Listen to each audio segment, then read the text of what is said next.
How is everybody doing today? Welcome to the Sounds Like Liberty podcast, episode number 40 with the Launchpad Media, always launching ideas in your direction.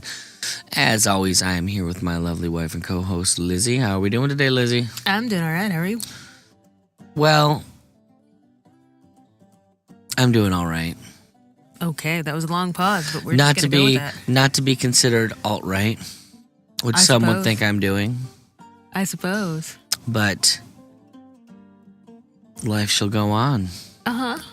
What do we got on the agendarator for today? Oh, we are going to do fun stuff. We're going to start with some analysis, and then we're going to... talk about some music? Yeah. And then we're going to talk to some people about some music? Yeah. With our wonderful guest, Mr. Bruce Wilke Jr. Yeah. So let's begin things with this here analysis. You got a fun one you picked today. I did. There ought to be some juicy economics and culture in here. Yeah, juicy being the key word, because we are going to be talking about... We're doing juicy? No, sadly, close. Okay. It is the notorious B.I.G., but we are going to be talking about Mo Money, Mo Problems. Oh, that one's got Mace on it, right? Mace and Puff Daddy, back when he was Puff Daddy as opposed to P. Diddy or whatever he may be calling himself at this point. I have no idea. I wouldn't know. I just know because he actually spells it out in the song. I was like, oh, snap. It's not Diddy. Apparently, it was before all that. Just the record, he went from P. Diddy to Diddy. Right. Okay, but anyways, so let's dive into this. Okay. Should I start? I'll start. Mm-hmm. Now tell me who's hot, who's not. Tell me who rock, who sell out in the stores. You tell me who flopped, who copped the blue drop, whose jewels got rock, who's mostly Dolce down to the sock. Same old down pimp, to the tube sock. To the tube sock. The same old pimp Mace. Ain't nothing changed but my limp. Can't stop till I see my name on a blimp. Guarantee a million sales, call it level up. You don't believe in Harlem World, nigga, double up. We don't play around, it's a bet, lay it down. Niggas don't know me, 91, but they know me now. I'm the young Harlem nigga with the Goldie sound. Get no PhD, niggas hold me down. Could've schooled me to the game now. I know my duty. Stay humble, stay low, blow like hootie. True pimp niggas spend no dough on the booty. And then you yell, there go Mace, there you go, you cutie. So it's a lot of stuff. There's so much in there. And okay. Mace, usually mumbled most of that, so. Yeah, you didn't sound retarded. So you were not going to get that. That's my favorite part about Mace is he sounds like a special needs kid rapping. But it always worked for him. And he clearly sounded like him as far as your... Yeah, no, absolutely. That is my criterion. You got to sound like you. Fingerprint theory goes, he had that. He absolutely did. All right, so he's talking about who's selling the most, who's got the most money, who's being successful, essentially, I think is what he's getting at there. Oh, and but he doesn't even go so far as to that. Notice how he specifically lays out, like, that he doesn't care what anybody with a PhD says. Mm-hmm. Like, an educated person is worthless in the world.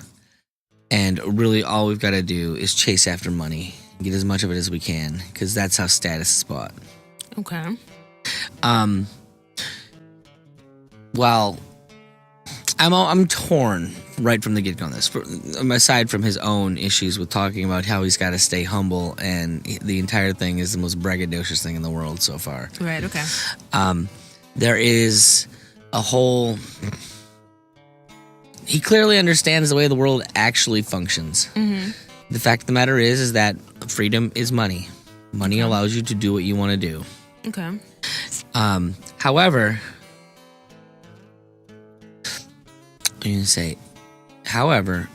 if they're going to teach people that's the way it has to be, that's where my problems and my cockles kind of go up. Well, I guess, yeah.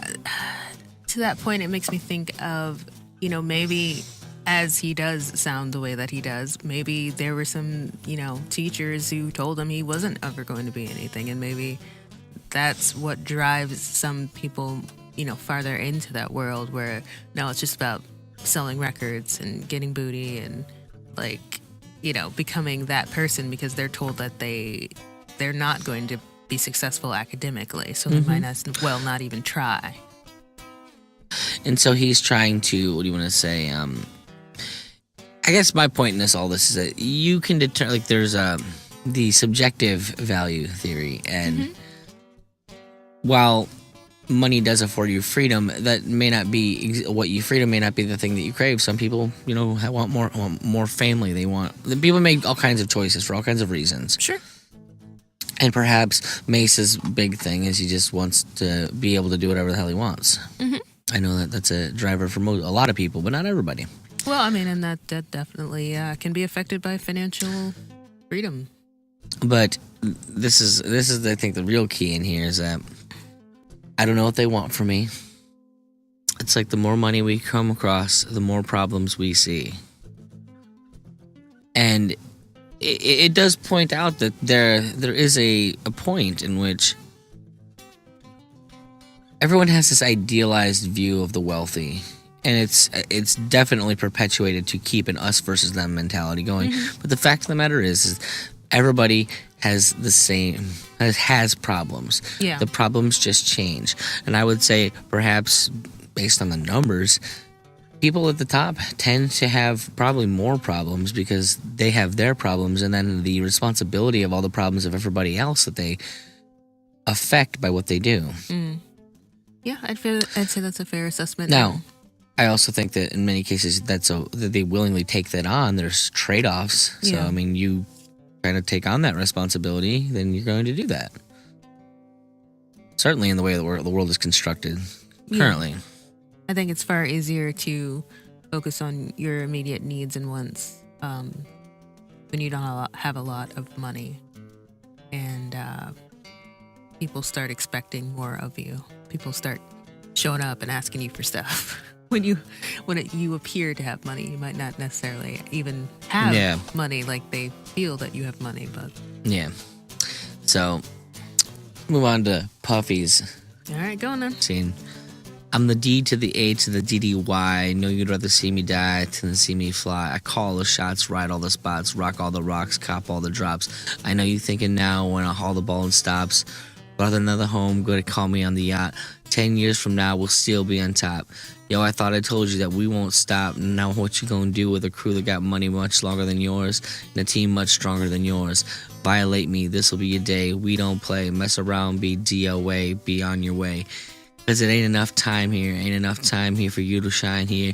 Deal with many women but treat dimes fair, and I'm bigger than the city lights down in Times Square. So that is really interesting to me because honestly, of the three, guys singing on this track, he is the one that's still on top. Well, in fairness, one is dead. I'm aware, and the other one got religious. Yeah. But that could. No, it's not MC Hammer because he's not on this track, folks. No. It's one of the other ones that got religious. But it does to me maybe say you could make a comment about like your attitude, like the way you're coming at things. Are you in it? Are you looking at the long game, or are you just like, yeah, I'm on top right now. I'm gonna get this right now. Like, you know what I mean? Well, and it's funny because anytime you do see Puffy portraying, and I will give this to him, one of my favorite scenes with Puffy is in that movie I love, Get Him to the Greek. Oh, yeah. Where he plays like the guy that owns the record label. Yeah. And everything that he does, like It's all business, man. He is a strong black businessman owner who has a long time preference. Yes. And he's like, how many kookaroos do you own?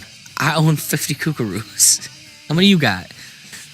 Everything that he's making is for what can I do to make my wealth and what I can do in this world grow to take care of my family. Right. You know how many Air Force Ones 8 black kids wear? Yeah. As he says. Really funny. But, I mean, it's not, and it is interesting because he's not just thinking about those Air Force Ones. Like, you can go out and buy those Air Force Ones and then you're done. You don't have any. Yeah. He's looking at what am I going to do to increase and be better in the future. Yeah. You know, I may not like the guy necessarily for a lot of reasons, but he definitely, you know, he definitely seems to be something that he lives in life. Yeah. Like, that seems to be a big part of his thing. That's one of the things I always lament with so many of the modern rappers is that they kind of, like, when I look at all these East Coast guys from that particular era, Biggie included, like, they never glorified that life. Mm-hmm. Like, they're not bragging about how they're still down slinging rocks or making it seem like it was a glamorous life. Yeah. It's what the fuck they did to make life better for themselves. Yeah, I can't help but feel like that might have something to do with, like, the idea of being successful being, like, less popular. Oh, you mean how we talk shit on business owners and people that have done things for society? You lose all of your oppression points if you know. That is a very, very notable point. Why I've never articulated that in the ways in which rap now, you know, is more focused on kind of maintaining its cred than, you know, talking about overcoming the struggle. Yeah. That may be a project of its own to kind of look into. There you go. I might have to go through, like, the Billboard charts for all the hip-hop singles for the past couple decades and see what they have to say. What are the number ones? What are the themes? Yeah, it's an interesting thought there. Goes back into the hook. All right, you get Biggie here, honey. Oh no, I don't know if I can do that one. I feel like Bigpoppa. Yes, exactly. I wasn't even into hip hop. I knew nothing about any of this, but, like, everybody could sing along with this verse of the song if it was Which on. is, you know, after he died. Yeah. Don't they have, like, a video of him, like, talking in the middle of the song? It was so, like, again, I'm not even in that world, but it was poignant. Everybody's in that world. It's such a pop thing. music, Liz. I know. Bigpoppa, no info for the DEA. Federal agents mad because I'm flagrant. Tap my phone in my phone in the basement. My team supreme, stay clean. Triple beam, lyrical dream. I be that. Cat, you see all the girls at all events bent. Gats and holsters, girls on shoulders. Playboy, told ya, mere mics to me. Bruise too much, I lose too much. Step on the stage, girls boo too much. Cause I guess you run with lame dudes too much. Me lose my touch, never that. And if I did, ain't no problem to get the gat. Where the true players at? Throw your rollies in the sky, wave them side to side, and keep your hands high. While I give your girl the eye, player please. Lyrically, niggas see B.I.G. be flossin'. Jig on the cover of Fortune 500. Here's my phone number, your man ain't gotta know. Oh, your man ain't gotta know, excuse me. I got the dough, I got the flow down, pizzat. Platinum plus like Lizat. Dangerous on Trizax, leave your ass Lizat. Oh, that era in music. I mean, it is what it is, baby. When we're here. Oh, God. Was he on the cover of Fortune? I would be real surprised if he wasn't. But I think whether or not he was, the point in that lyric isn't about whether he was. The point in that lyric is about aspirations. It's about, it's about what we were just talking about. This is why I'm always in love with this era of hip-hop, is that he has a vision. He has a dream. Like, he's got a thing that he is going for. He has set goals for himself. He doesn't want to be out on the street selling rocks to take care of his kid. He wants to have the real money, the real power to do what he needs to do to make sure that his people never have to want for nothing. Yeah. You know, like, and that's the thing. Like, it's all seeped in all this, braggadociousness. But at the end of the day, like, I can never fault these people for having dreams. Like, definitely their culture values perhaps, gratification in ways that I don't necessarily think are positive. Mm-hmm. Certainly, there's a lot of objectification of women that goes into this. But there's also, even in and of itself, a value put on the women in this world. perhaps maybe they focused a little bit too much on the economic situations, but I think when you come from the world that they come from, like that level of poor, like yeah, it's hard. Fucking economic reality is Not to economic think reality, about. and unless you're thinking about it constantly, trying to make it better for yourself, you're probably going to be there for a long time. Yeah. So, yeah, I've always been a big fan of the song. It's a well constructed, killer fucking pop song. Diddy did really well on the actual beat and everything. So he does really good, like he says, take kids from the 80s, yeah, make it sound so crazy, yeah. So, all right, anything you want to add for today? No, that was enjoyable. I enjoyed that. We usually throw them in a category though. So where are we putting this guy? I mean, frankly, I'll go ANCAP as fuck on that one. That's an Eric July. All right. I mean, it's literally just talking about handling your fucking economics. Mm-hmm. I think we need a lot more handling of economics in the in black communities, personally. In all the communities, really, but I mean, it would have to be like actual economics. Yeah, I don't People know. gotta learn There's a what degree. that's all There's about. a degree to which I'm like, yeah, white people fucked up. Y'all forgot what you needed to focus on your economics. You kind of deserve what the fuck happens to you. You know better than to be commies. I see. Well, Yeah. I'm not gonna touch that, but okay. Whatever. All right. Welcome to I Heard This Happen, the segment for aging hipsters. Each week we scour Bandcamp for underground new releases to wow your teenage children. So without further ado, here's new music.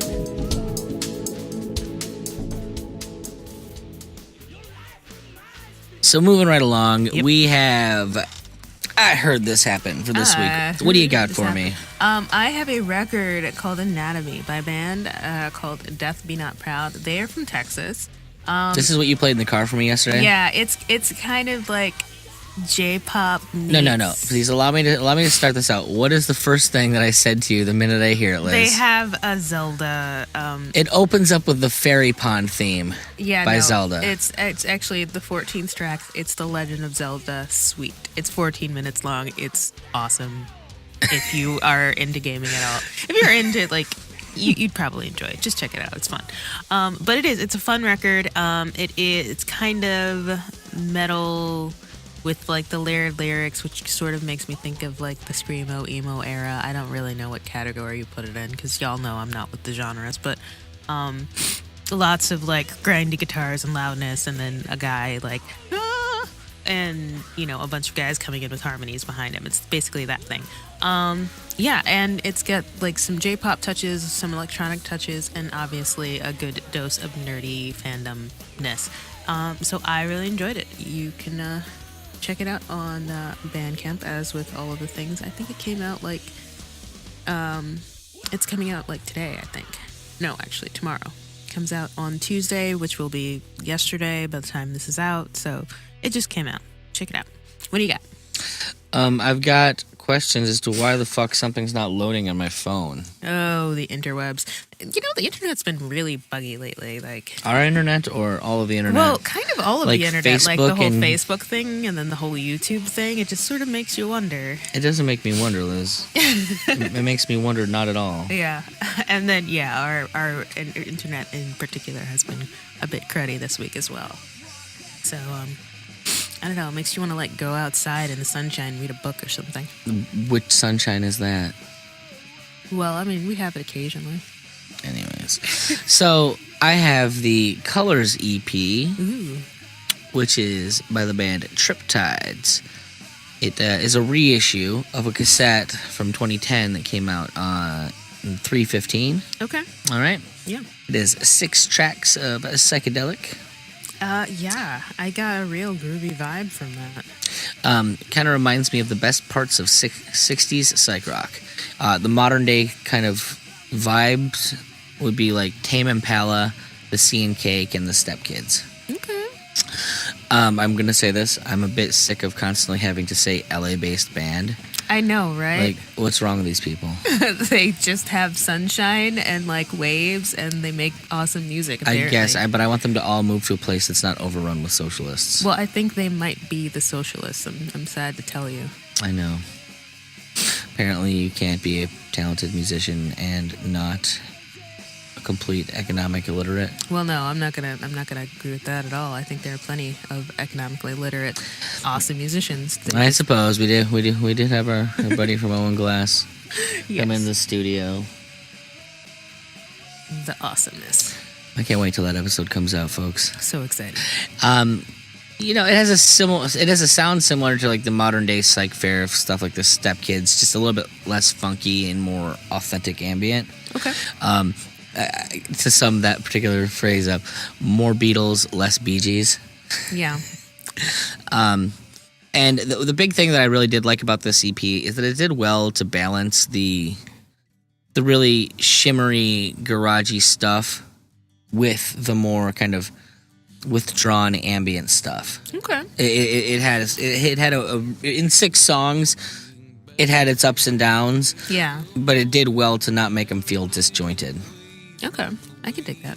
So, yeah, that's what I heard happened. Nice. Hey, how's it going? Nicky P here. Want to support the show or just give a big middle finger to Patreon? Consider stopping over to supportsll.com. Members of the Freedom Choir get access to the private Facebook group and actual physical merch. Want access to the unedited raw interviews as they're recorded way before they're released? It's in there. Is that not enough? And you want membership to Freedom Song 365? It's in there. There's even monthly bonus swag for top tier supporters. So head on over to supportsll.com. Help Liz and I get to libertarian functions and even just cover the costs of making the show. If I'm not a good enough salesman, how about this? Support my mom and dad and Sounds Like Liberty. Go to supportsll.com. You heard her, folks. Join the Freedom Choir at supportsll.com. So we recorded this interview actually quite a while ago. We've been really good and on tear about getting interviews in. So this is what weeks old at this point, maybe a month. I don't know. But it was an awesome interview. It was an awesome interview. I'm really excited that we're getting to let it out. Now. I was working listening to The System Is Down, and I heard this dude talking about being a carnivore. Yes, and then I'm like, that's that dude that I see online, like playing guitar and stuff all the time. And so I'm like, I just gotta get him on. If he's got the equipment to do this, then he's gonna come on the show. And we got to talk about the carnivore thing, and the music a lot. So I messaged him while I was at work, and I'm like, hey, you want to come on the show? He's like, sure, man. What are you doing tonight? And I'm like, well. So I set it up, and like an hour later, we recorded the episode. Pretty much. That's pretty much how that worked. So, anyways, without further ado, we'll get to our interview with Bruce Wilke Jr. Welcome to Sounds Like Liberty there, Bruce. I'm Nick. Sweet. This is my wife, Lizzie. What's up? Nice to meet you. So what we do here is we talk about people and the music they're into. In particular, we talk to people of the liberty movement and interested in freedom and all its things. So, yeah, I've listened to this show a few times. Okay. Oh, neat. Why don't you tell us the quick story about how you came to the ideas of liberty, I guess, would be the easy start. Okay, I guess, I've always kind of been that way in my thinking as far as I can go back, but I think the location for which I drew my assumptions about life and my wants about society were they were basically misinformed for a long time. So I can remember as early back as, being in middle school, 12 years old, listening to like Rage Against the Machine, right? And so I'm 32. Well, I'll be 32 next month. So, that would have put me about 2001 or something, 2000. It was around that time, probably, maybe 99. And I was like, these guys, they have a lot to say about establishment, and it really resonated with me. Now, as I grew older, I understood a lot about what they were saying, but those ideas of of freedom resonated with me a lot in any establishment and problems with authority and all of those sorts of things. So I guess that's how I came about it. But as I've gotten older and more understanding of logic, my issues with tyranny, etc., still exist, but I come at them from a different perspective and a different end game, I think. Interesting. I'm always fascinated by the people that get brought here through Rage Against the Machine and these, Yeah, that's definitely one of them.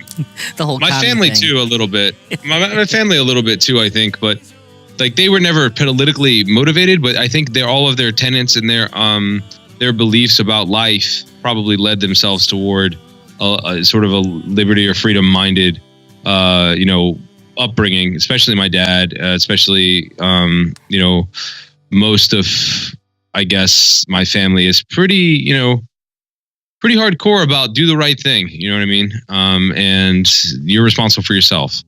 So I think that's also part of it too. But someone like Rage really reinforced that for me. Awesome. Nice. So what kind of music are you into? You said some interesting things on the show, even pointing out like what your background in music is. And that always, anyone who has an involvement with music, finding their way to the ideas is pretty astounding to me. Yeah, it's interesting. I mean, it's hard to say like how I got to where I am now. I've never really done the roadmap, but I'll tell you. So I've been a music fan and lover for my whole life, for sure. My mom bought me my first saxophone when I was in 4th grade. Alto. So I was Nice. alto sax. Yeah. So we started band. It's about when I played mine. So what was I, 9 years old? And she, like at the time, she was like, "Hey, you should play saxophone because Bill Clinton plays saxophone. That's cool." I was like, "All right, sure." That was the only thing I remember about her saying, you should play saxophone. Because I think before that, 3rd grade or so, I was playing the recorder, and it translated really easily. Right, there's similar fingerings. And so saxophone was there. I was a giant music nut as a kid. Playing saxophone and things that I listened to, I was really into soul, funk, R&B, rap, for sure. I didn't get my rock roots until I was probably in high school. But I mean, I always appreciated it, but I was much more into soul, I guess. Like so for instance, I listened to a ton of Michael Jackson, a ton of Barry White, John Coltrane, Earth, Wind and Fire. Like that was, and Michael Jackson was like a mainstay in my house. And then a lot of rap, right? A lot of Beegees, a lot of Tribe Called Quest, stuff like that. So as I got older, I got my first guitar at 16 years old. My dad bought that for me. And, around that age, I really started to embrace sort of rock. I don't know why. I still had tons of appreciation and roots for soul and R&B, but I started to appreciate rock a little more, I guess. And then learning to play songs on guitar and a lot of the rock translated. So I became somewhat of a rock aficionado, I guess. And went to college for music and saxophone performance and vocal performance, actually. But I did not finish because that was a waste of money and time. And now I'm in software development as a living, and music is a hobby and a ministry, I guess. Both of those, together is how I live music now. Nice. I'm was fascinated by that because I remember very distinctly as a child telling my parents, like, I wish I was born black so that I could be like the guys in Boyz II Men. Because I always kind of gravitated towards the black music as a child, and then I found my way into like a punk scene when I was in my teen years, and things shifted around a little bit. Yeah, I was definitely a weird guy that way. A lot of my friends were country fans or rock fans or punk, and I was just really into. I loved Barry White. I don't know why. If I could sound, I really liked that a lot. If I could sound like Barry White, I'd be a really happy guy. Yeah. It was awesome, and like Luther Vandross, and so all of that was cool to me. And then the Isley Brothers, and like my daughter is named Isley now, right? So like it's that serious in my life. I'm always my acoustic duo. We do Big Papa, and I'm always excited to get a little Isley Brothers into a set because of it. Right. Right, because that's what I realized. Right, that's kind of how I got into the Isley Brothers. Is like, man, all of this music that I like is sampled Isley Brothers, like almost all of it. It's like 20 songs. So I had to dig into that, and I found out that these guys were pioneers, like they all the way from the early days in the early 60s, doing things like Shout, moving into the 90s. Their musicianship was also incredible. So yeah, for sure. I mean, I always look back at, like, if you look at the notation and the charting of like what they're playing on guitar, like everything is just very, very granular, detailed chord structuring that I particularly enjoy. But yeah, I can geek out on theory stuff all day long, so I get that. I don't know much theory. I was uneducated. I think I looked at. I never learned how to sight sing, and that was my primary instrument until college. So I didn't really have much hope of getting into a music school. Yeah, so theory's a tough one. But I had a little bit of theory in high school because I had a really good music teacher. So awesome. Well, do you have any really fond like memories that are attributable to music, or that you? I call it the soundtrack moment. Just something that, like, a moment in time that is linked to a song or something like that.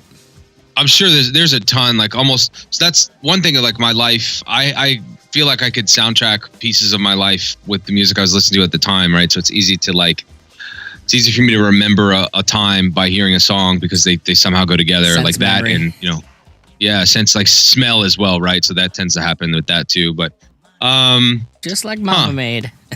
Yeah. I remember, so in rock, like I never really got into Zeppelin until I was older, but I have distinct memories of listening to, my mom had like a Chevette, right? And like I was 7 years old, Nice. 6 years old. And she was listening to Heartbreaker and A Whole Lot of Love in the Chevette. And I remember her singing it. And I was like, when I was a kid, I just thought it was goofy. She's just goofy, but I just like, I have a very, very vivid memory of that. So that's pretty big. There are some other memories of listening to like the Rocky soundtrack, which people like to poke fun at that, but it was actually pretty good. Like there were some quality moments in there musically. And I remember when I was a kid, my mom would be like, go play outside, like stop staying inside, right? That we're not sitting around, we're not watching TV. So I had like a tape player, right? Like a Walkman. And I would go like run around, play fight with my brother and fight and stuff, and listen to the Rocky soundtrack as I like ran around trying to burn off the energy that I had. I'm pretty sure my little brothers listened to that one, for the record. Yeah. I've listened to like the Rocky IV soundtrack was like one of my favorites. So yeah, that's a pretty big memory. Yeah, it is. So that's big. There's probably a lot, and then like later in life, I left my family here in Washington, went to Philly for like a year to work remote, like not remote, but on site there, and like walking around the city of Philly, I remember just listening to Guthrie Govan. I really started to discover his music, and I was just walking around Philly listening to the Erotic Cakes album, and it was just blowing my mind. So now whenever I hear Guthrie Govan, I imagine myself in the heat of Philadelphia sun, walking around the city trying to navigate this new city to me that I hadn't been in before. That sounds really intense. Yeah, right? Yeah. I think it was a big time, right? I was super sick at the time. I was taking a new job across the country, trying to further my career. My family and my son were away, and like Guthrie Govan was blowing my mind with his guitar technique and the solos he had and all of the interesting arrangements, and so that's really big for sure. Like those are impactful moments. Those are just a few to name. I mean, there's millions others. Well, some people don't have that same. I'm the same way. I could probably tell you a million different moments that come to mind for me. But some people, they just don't mark time that way. Yeah, they don't mark time that way. Right. There's literally been a soundtrack since the day I was born of some kind or another. Mm-hmm. Up until I discovered podcasts, that kind of changed things a little bit for me. Yeah. How that's kind of usually the question I go to next. So, what how does music factor into your life? Obviously, I'm looking at you right now in a room with a ton of guitars behind you. I've watched you kind of dick around on Friday nights or whatever it is, maybe Saturdays since I'm working. Yeah. So like at this point, so I'm a huge guitar nut. I don't play saxophone nearly as much as I used to. I sing a lot.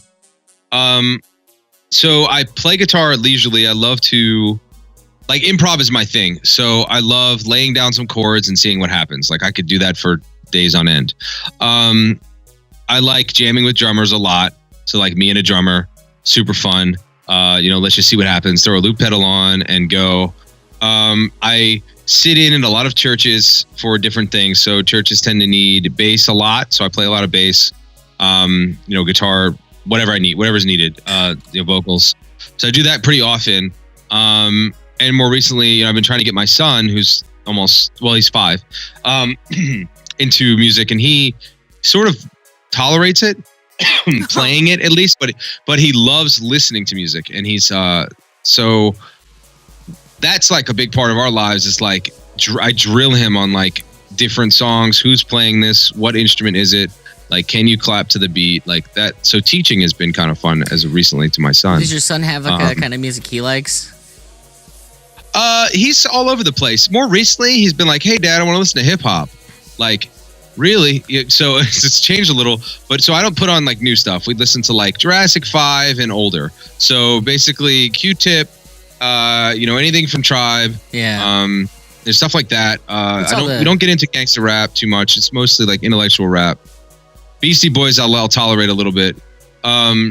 He also loves rock. So we have satellite radio in the car just because I don't like messing with my phone in the car. And he wants the Ozzy's Boneyard all the time. That's what he wants to listen to. So it's a lot of Sabbath, a lot of Metallica, Van Halen, like Def Leppard.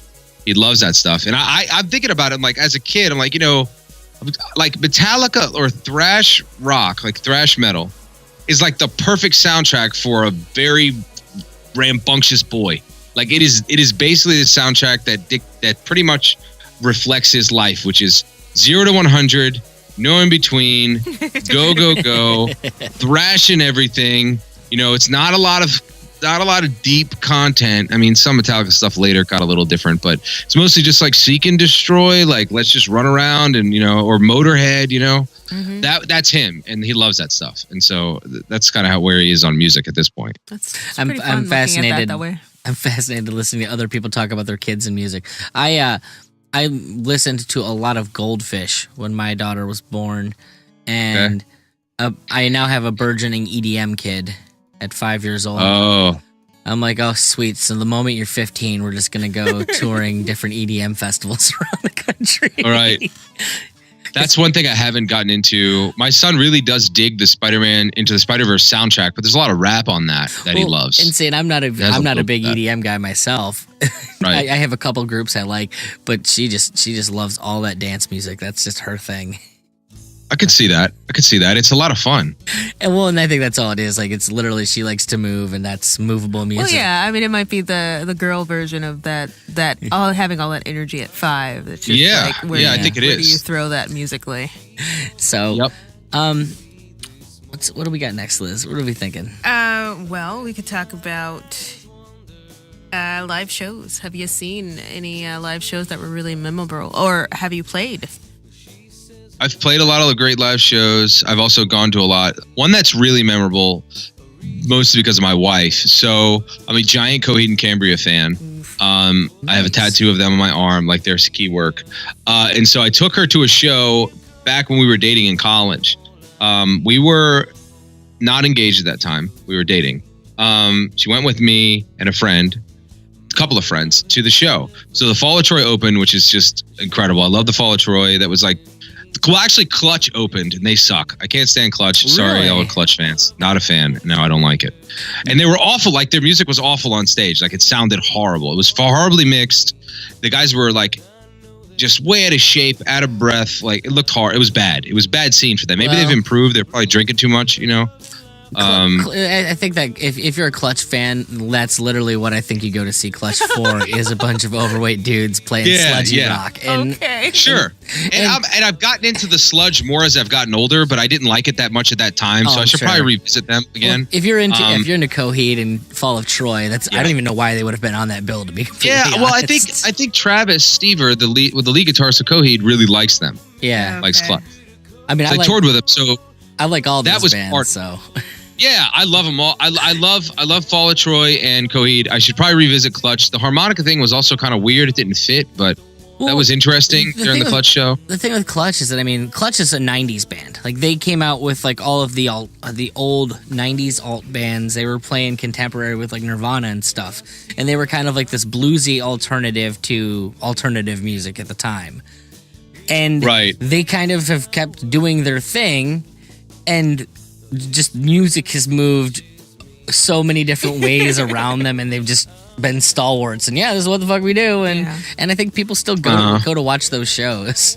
So I could see that. I need to revisit it, but I really like sludge. Like, I like the Sword a lot. Sword's great. I love the Sword. So, but that's a little different. It's more Sabbath, I guess.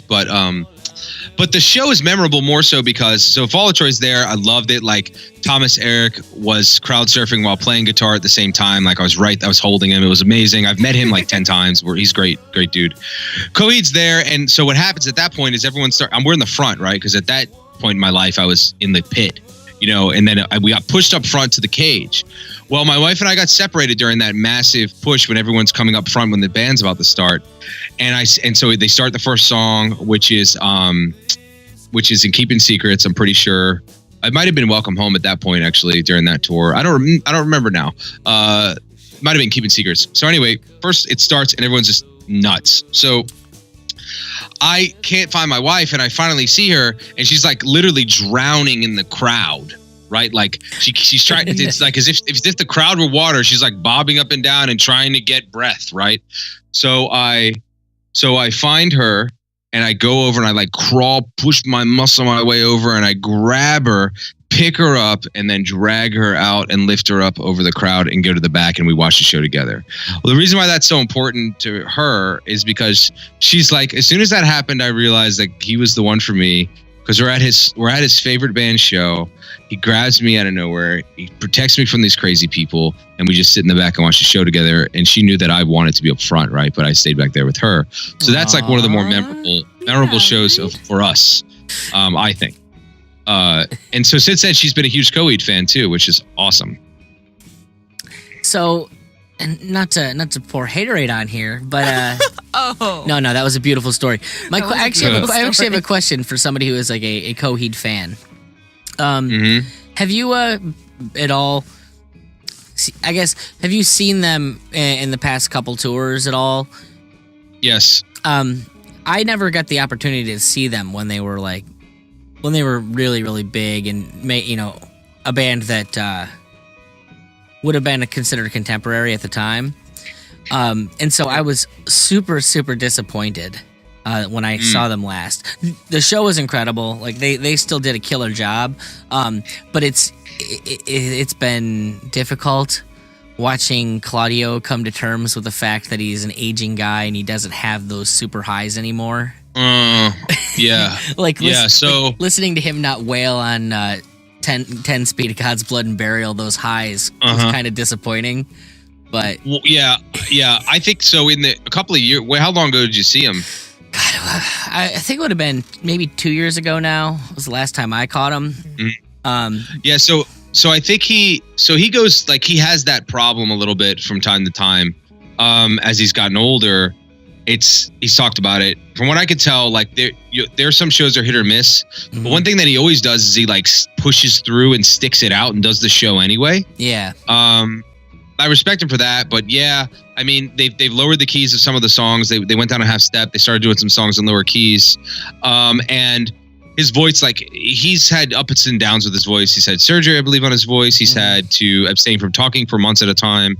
So I could understand that. One of the things that I like about the shows is the fan base is pretty dope, and everyone makes up for his singing by singing with him, and he puts out 110% from what I can tell every show. But like, yes, his voice, it's very distinctive, and it's not what it was. Well, as a vocalist myself, it's always because I remember when I got the opportunity to see Rush a number of years back. I mean, I tell people I'm really glad that I didn't have the ability to go to the R40 tour, because I think seeing Geddy's voice in that state would have really bugged me, because it just happens as you age, you lose that high end. What do you call it? Daryl Hall from Hall & Oates. Yeah. It's not the same. Yeah, they don't have the ability to just crush that upper register stuff anymore. And although Chris Cornell tended to keep it going, which was surprising. Chris Cornell did do. I mean, even, honestly, I will marvel at the fact that Daryl Hall kept it as long as he did, because I mean, he's what, 76 years old now. Yeah. He's way. Wow. He started his career in his 40s, I think. Well, and that's the thing. Yeah, people don't realize. So Hall & Oates, when they actually started out back in the 80s, they'd been dudes that had been doing this a long time and had like really big local followings, and then decided to kind of work together to see if they could get to that next step. And it worked for them. Like, they managed to do it, but they were almost 40-year-old dudes by the time they essentially started their music career. Oh, yeah. That makes more sense then. I for some reason thought he was younger, but I actually loved the Daryl's House that he did. Oh, those that shows. was so There were fun. so many good shows on there. Oh, those are great. I think the Billy Gibbons one might have been one of my favorites, actually. I just love watching Billy play guitar. But Yeah. I think he's great. the standout for me, honestly, was always I loved CeeLo Green's episode on there, because That was good. he had some really interesting ways of doing those songs. Yeah, I liked it. CeeLo Green's a good singer, man, and the songs are actually pretty good. He's just a little bit of it's a little novelty of sorts, but I like him. He's hammy, but I liked him. I mean, I liked him back when he was, in Goody Mob and doing all that stuff too. Like, so Yep. I know him from back in the hip hop days. Yep. He's also kind of a shitty person. From what I understand. Like, that's one thing I always try and separate the art from the person as much as I possibly can. You have to. I really do, because like I can't know about like people like the R. Kelly stuff. Like, dude, I love his music though. I'm sorry, I just love it, man. I love some of his stuff. Well, and that's been a thing, because me and my partner and my acoustic duo Big Love do a bunch of R. Kelly music, and he's been like really reticent to do it since that Netflix show came out, and I'm like, no, fuck, dude, I'm still owning it. I love R. Kelly's music.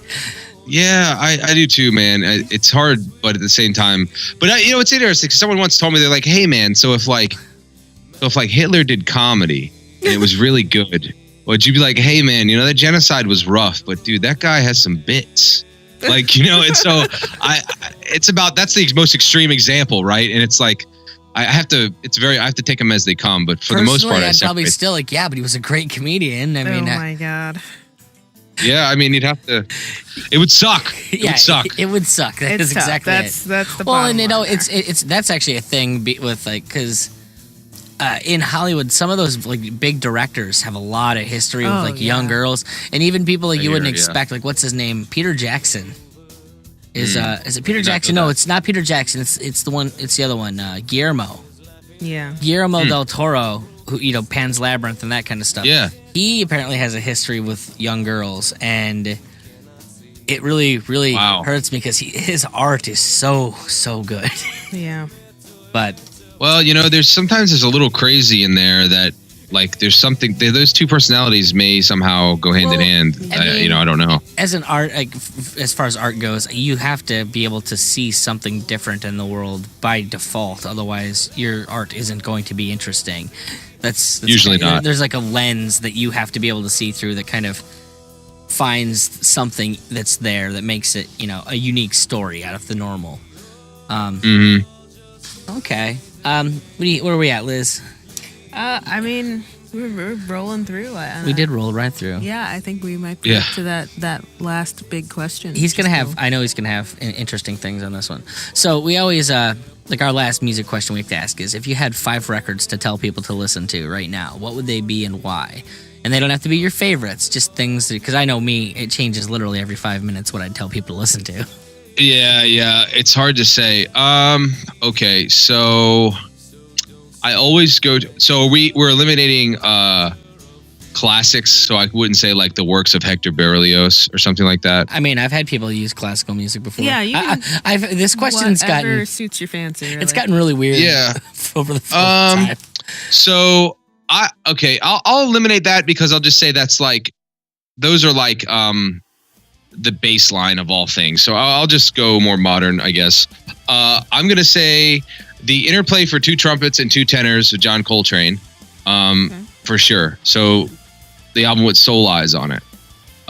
Definitely that's one of the ones I would recommend people to listen to. Zeppelin 2 is on there. It's a good record. If someone hasn't listened to it. Why? Okay, you said why. So Coltrane, because I think his tone and his songwriting and just the basically just watching a master do one single take for an album like that is insanity. It's incredible to listen to and see. Zeppelin 2 because it's basically the beginning of that kind of rock era that spawned, pretty much all the modern rock that we can understand. Since I'm a huge Coheed fan, I'm going to tell people to go listen to Second Stage Turbine Blade, because I think you'll appreciate the juxtaposition of pop and rock and metal in this interesting, scene. So I have to put Coheed on there. That album might change depending on the day. Number 4, I'm probably going to go with Michael Jackson's The Wall. Just because I'm a huge Michael Jackson fan, and I think you need to listen to some of the best pieces of art that have ever been written.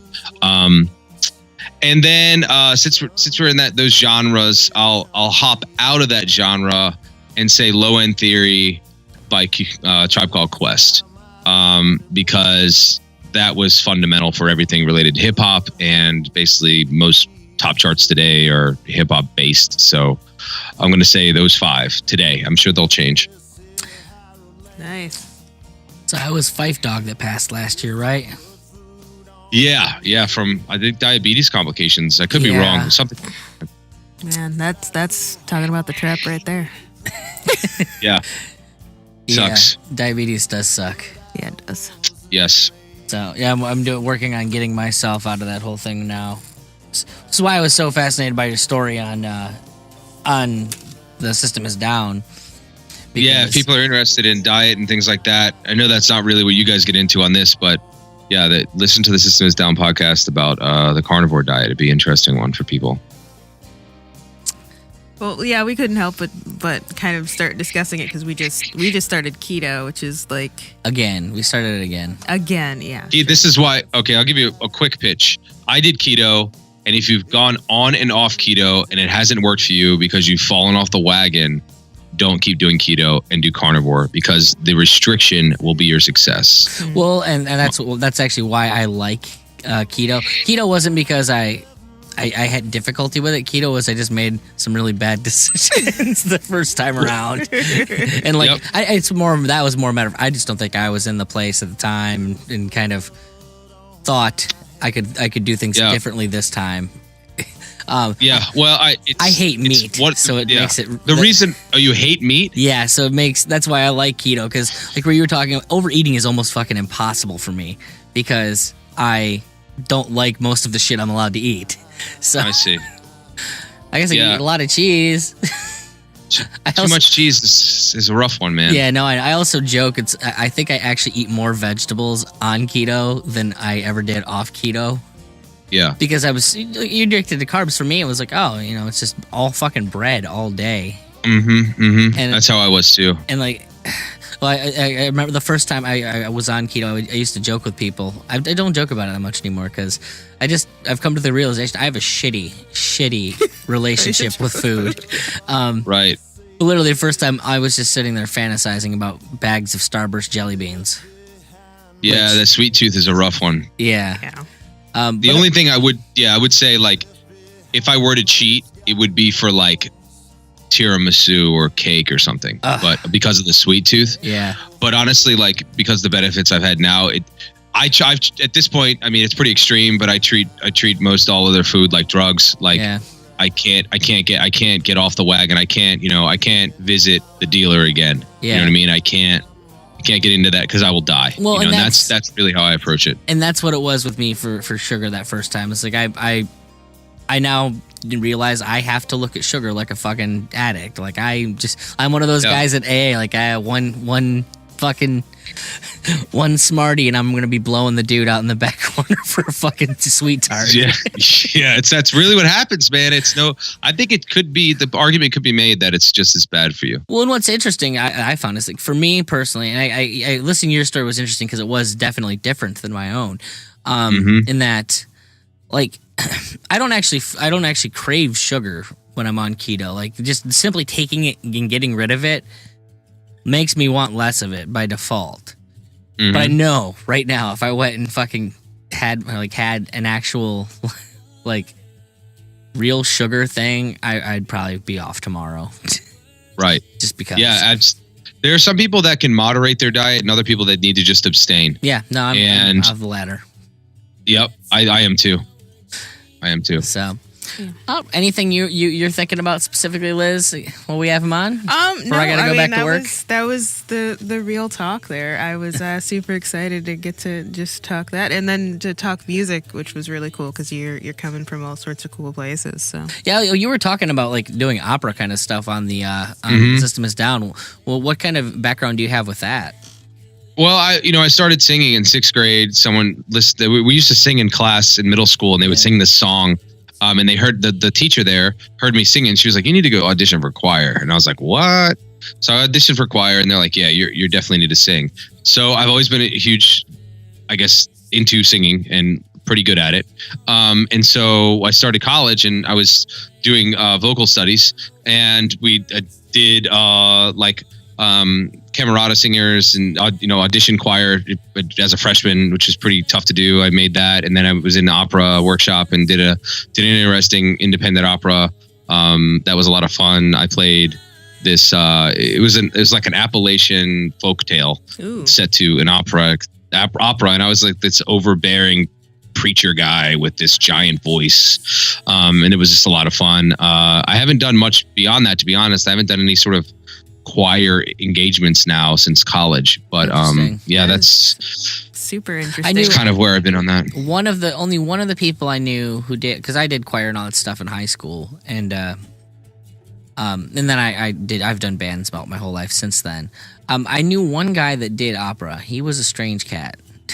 I mean, it's just interesting to me because I'm getting into it now. He had a big head on him is really what I'm getting at. I'm trying to be polite and not say that he was an egomaniacal prick, but...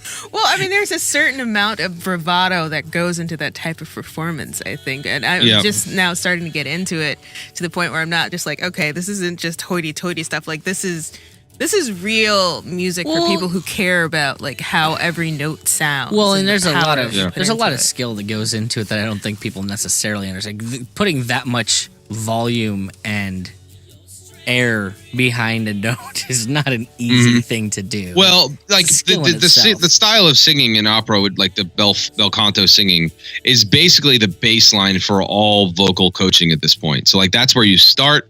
And then you go beyond that into your own style. But like you start at like a bel canto, open palate, low jaw, wide mouth. Like that is the baseline for teaching somebody to sing. And I think it's a great foundation. Interesting. I know singing has always been something I've done. I've had people try and tell me, "Oh, you should give vocal lessons." And I'm like, I wouldn't even know where to begin on that. Like it's literally it's something I do. I think and I'm good at I will say I'm good at it. I've learned a lot of technique over the years and I'm very good at making my voice do different things.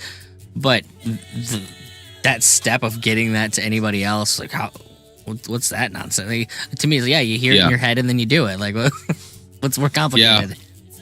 I think you can overthink it. You could also overthink it and be really good at explaining it is the other thing, right? You have to be good at portraying ideas to other people about physical movements in your body. It's not an easy thing to say. And so you've always been a music person. Is your family a musical family? Like did they? Not really. I mean, Not really. My mom and my parents were never really into music. My uncle played trumpet, I think. I think many generations ago, 3 generations ago in Italy, my aunt was, well, maybe my great aunt was an opera singer, I guess. Oh. But like, that's all I know. Nobody else in my family really has this musical piece, with the exception of my uncle, who's it's like my half uncle, who really helped me with guitar because he started guitar.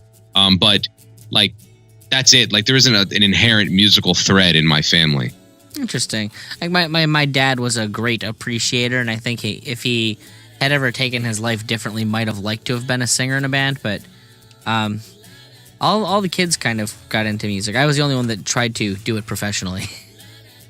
Yeah. So I mean, you guys are obviously into music, but like, how does I have a question for you, I guess. Go for it. How does the Liberty piece tie into the music genres? At first you were saying not at all because it's hard to work into your career without offending people, but you've started some Liberty Well, if we're projects talking about recently. yeah,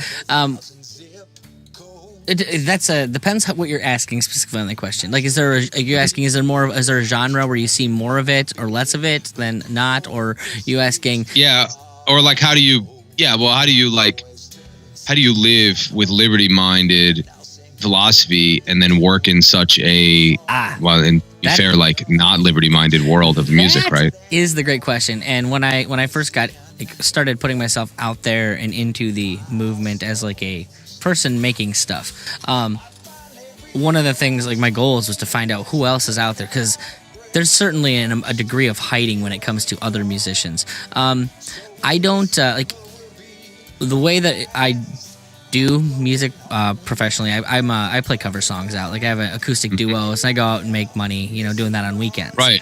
And I don't have to deal with other musicians, so I don't spend a whole lot of time around them. Like, and when you're on stage, shilling for money, I'm not really going to bring politics up, because what the hell is the benefit to me? I'm up there just making people, dance and sing and have a good time. Now, when I am in the original music circles, it is a different thing, and a lot of people like to pull politics into that. Like, I think for years I've written kind of low key libertarian stuff in my music, but I mean, I've always kind of been weirded out by, especially like for me, like coming from punk rock, the idea that those people would vote for like Democrats, and it's such an anti-authoritarian type music. And it's also such a DIY music. You'd think like libertarianism, this is literally where it goes, do it yourself, fuck authority. And some of that doesn't make sense. Or like back in the 80s, some of the hardcore punk bands were kind of like that. Where I do find the most of it musically, like the people that have the biggest of a thread for it, is actually in Prague. Like, you have a lot of progressive rock bands. I don't know if that started with Rush and they kind of like were the birthplace of all that. But, I mean, it's funny. I have a project that me and my friends Sherry Voluntary and Luke Tatum are doing called Freedom Song 365. And I send out an email every day where we take a song from pop culture or just, something that we know, and we look at the themes of liberty that are actually in there.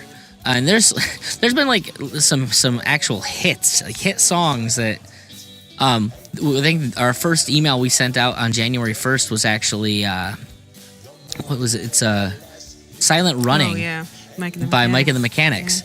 And the most anarchist song I've ever read in my entire life. Like, and wow. It's weird.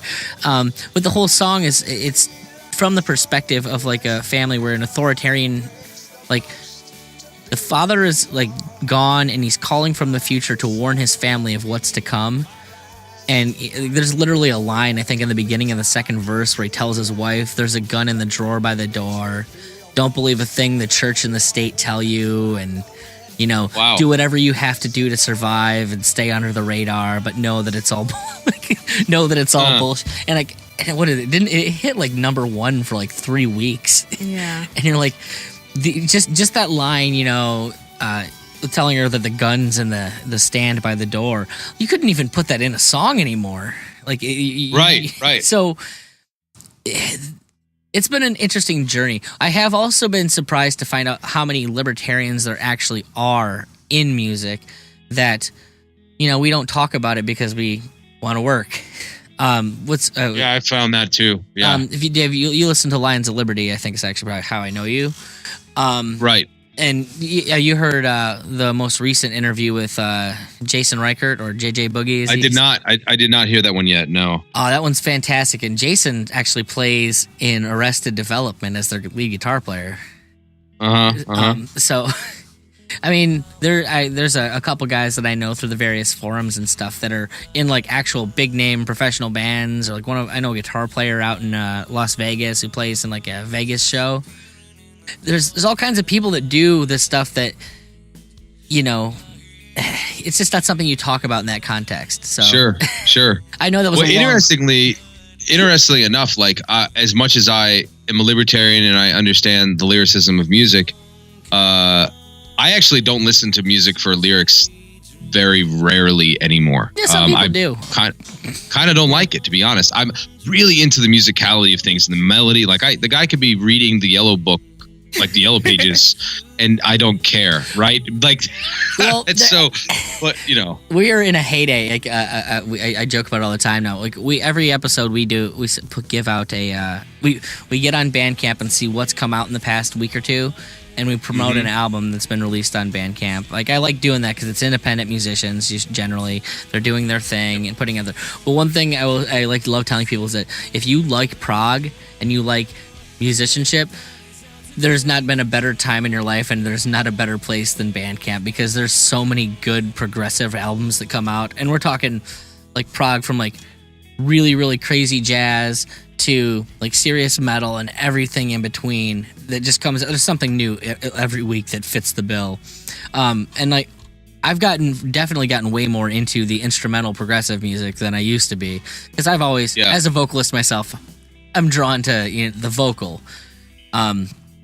But yeah, I mean that's just, everybody listens to music for what they listen to. Like, I know plenty of guys that don't like any music with lyrics at all. They would it's only instrumental all the time, which to me is a little weird. But if that's what works for you. I can see that.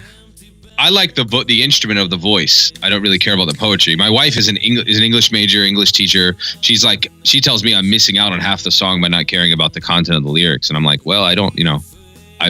I prefer to think about the melody and the interesting, harmony. That's just more what draws me, I guess. Well, I don't know that I'd say you're missing out on half the song. I think you're probably just getting more enjoyment out of those things than she does. I mean, I feel like because if you're listening to a tune, like Let's Talk About Rage or something, and then I figure out like, well, he's actually talking about arming the homeless and instituting some sort of martial law that kills all the rich. Like, I really don't have to care about what he's talking about, because the song is what I care about, not the content. Well, and that's with all those rage guys. There's so much that we're like.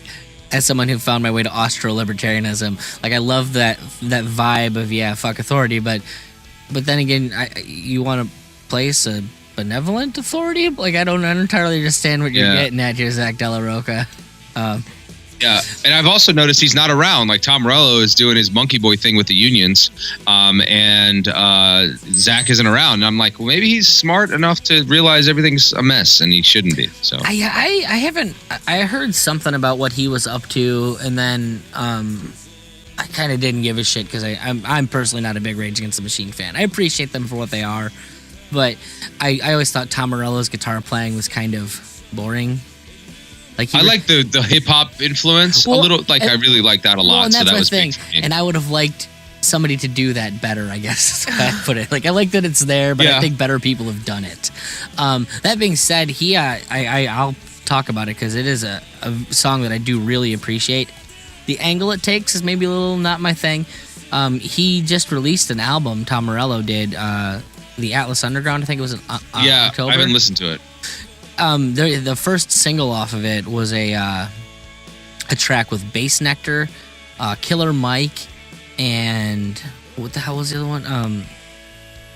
Big Boy from Outkast. Oh, interesting. And it's called Rabbit's Revenge, and like the video is super intense to watch, because it's it's a pretty killer song on its face, but like it's Big Boy and Killer Mike each got a verse about like the whole black police experience. And Sure. I've heard lots of Killer Mike. Yeah. Yeah. But like in the video, they literally like while they're running the choruses, which it's I think the hook is something like "Ain't no fun when the rabbit's got the gun," and they just flash, fast enough that your eye can read it, but not like really process it. Every black person that's been murdered by a cop in the States in the past couple of years, and so it's just a very effective like, whoa, that does make you feel some sort of way, doesn't it? Yeah. Yeah, I'm very much a believer in the saying "video killed the radio star," and so like I kind of hate music videos and kind of hate like image associated with musicians. I know it's like, okay, the better example that I can come up with is somebody like Slipknot. If you never saw them, like you never saw what they looked like, you'd be listening to Mushroomhead. I think they would have be even larger than they are now. With the masses in popular rock circles, but maybe not as large in the cult following of kind of crazy metal folk, because the music is quality, but the image is ridiculous. So like, I much prefer to. I don't know. I'm weird that way. Like if I were to listen to the Killer Mike and Tom Morello track, like I'd listen to it, and if I were to watch the video, I'd probably be like, no, I'm not going to listen to that anymore. Yeah. I can't do it. Interesting. Because it just ruins it. Right? Personally, like, I don't... Corey Taylor's kind of a something or other, but there's no arguing that dude is one hell of a talented guy. Like, that's what I mean. Yeah, exactly. He's super, super good at what he does. And honestly, from what I understand about Slipknot anyways, like that whole thing, like that was him jumping onto a gravy train, because I think the band existed before he did. It was put together by a record label to compete with bands like Mushroomhead, and so they went and found more talented people to do what Mushroomhead was doing, and it worked. Sure. That's why. And, it's interesting. I think we'd have a lot less scene wars as well if we didn't see, like, you were to take someone like My Chemical Romance or Good Charlotte or Pierce the Veil or somebody that's basically just rock. Like, it's just regular rock, man. But they're like, there's all these scenes they try and put them in. It's like emo, screamo, punk. Like, oh, it's not real punk. It's power pop. Like, if you didn't see what they looked like and saw the image that they were trying to portray, it would just be rock, man. Well, I mean, I'll say that, like, I really gave, if you listen to the very first My Chemical Romance album, it's definitely, to me, it's definitely a screamo record. But by the time Black Parade came out, that is the closest thing to a Pink Floyd record that I've listened to probably since. Like, it's just a rock record. It has all the telltale things. It is. It's very good. Like, if you didn't see the guy and like the weird sort of scene they're creating, it would just be like, man, this is a quality rock album. But that's the thing, is that I don't think they would be as popular because, unfortunately, while you and me are guys that are into music for all kinds of different reasons, that scene is what catapulted them and Coheed and Cambria up. Like, that's what made them popular. Is they were part of this thing that happened in New York, New Jersey at that time, and had anything else. Well, and I also point out, like, I love to point this out because a lot of people forgot this band ever happened, and more important, forgot why they're famous. Gerard Way, like, My Chemical Romance kind of got their come up, and that whole New York scene was brought out by The Used. Yeah, that's right. And I love Bert. And the only reason we know about The Used is because he was the dude that used to fuck Kelly Osbourne back in the day. Oh, I think I vaguely remember that. Yes. Well, that's how they got their start, is because he was on the TV show, the Ozzy Family TV show, and he was Kelly's boyfriend. Now that you say that, I remember it. I forgot all that. And it's like an entire trajectory in music happened and like became a pop thing because this one dude dated this one famous guy's daughter, and it brought out, like, put all this attention on this thing that he was a part of. Yeah, if that doesn't prove your point about media, I don't know what does. Wasn't that the like I did not know the other guy at the Super Bowl. I can't remember his name. But isn't he just like dating one of the Kardashians, and that's why he got famous? This rapper dude, I can't remember his name. Probably. I mean, that's why a lot of stuff happens. I mean, it's it's all stuff that's tangential to where pop culture is, which as a musician is a little little disconcerting. As a capitalist, I'm like, well, I just got to find a way to become a part of that conversation. That's fair. Yeah. I don't knock the game at all. Like, I don't hate the player.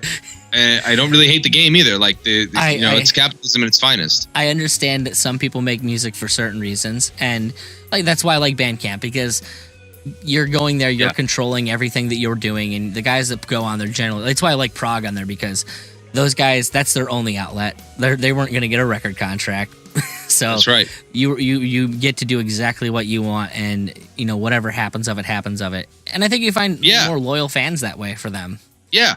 Well, I did that with Pure Volume for years back in the day. Like that was how I rolled when it came to like the hardcore and screamo kind of stuff. It was just a great scene for that. Interesting. All right. Well, I am probably about time I should be getting back to work. All right. Sounds good. This is a fun way to spend my lunch hour, though. Yeah. So awesome talking to you there, Bruce. Anything you want to plug before we let you go? I don't really have a lot to plug. Just if people are interested, they can find me on Facebook or Instagram, Bruce Wilke. Ooh, nice. Cool, boss. Well, you have yourself a good evening, man. You too. Thanks.